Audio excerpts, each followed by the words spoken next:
উজানের ঢল আর ভারী বৃষ্টিতে কুড়িগ্রামের নদ নদীগুলো হঠাৎই উত্তাল হয়ে উঠেছে। আর সেই উত্তাল পানির ঢেউয়ের সঙ্গে ভারতের দিক থেকে ভেসে এসেছে হাজার হাজার কাঠের গুঁড়ি। বাকলহীন, শেকড়বিহীন আর লালচে বর্ণের কাঠগুলো দেখে অনেকেই ধরে নিয়েছেন এগুলো হয়তো দামি রক্তচন্দন। আর তারপরই শুরু হয়েছে এক অদ্ভুত কাণ্ড।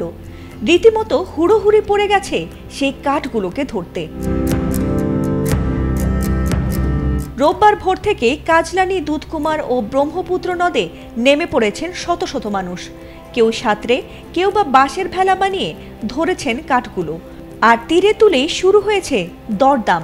এক একটি গুড়ির দাম হাঁকা হয়েছে 20 থেকে 35 হাজার টাকা পর্যন্ত। আর কেউ কেউ তো দাবি করছেন তাদের পাওয়া কাঠগুলো আসলে আসল রক্তচন্দন, যেটির দাম লাখ টাকারও বেশি। আবার কেউ কেউ পরিবার নিয়ে 500 মণ কাঠও তুলে এনেছেন বলেও জানিয়েছেন। অনেকে এগুলো লাকড়ি হিসেবে বিক্রি করতে সংগ্রহ করেছেন এসব ভেসে আসা ভারতীয় গাছের গুঁড়িগুলোকে। তবে বিশেষজ্ঞরা বলছেন এটি নিছক ভ্রান্ত ধারণা। আসলে বনাঞ্চল পরিষ্কার করতে ভারতের নদীতে ফেলে দেওয়া কাঠগুলো স্রোতের টানে কুড়িগ্রামের দিকে ভেসে এসেছে। আর পানিতে দীর্ঘদিন থাকার ফলে কাঠের ভেতরের রাসায়নিক পদার্থ অক্সিজেনের সংস্পর্শে এসে জারণ ঘটানোর ফলে তাতে কালচে বাদামি রং ধারণ করে। আর মানুষ না বুঝেই এগুলোকে রক্তচন্দন ভেবে কিনেছে।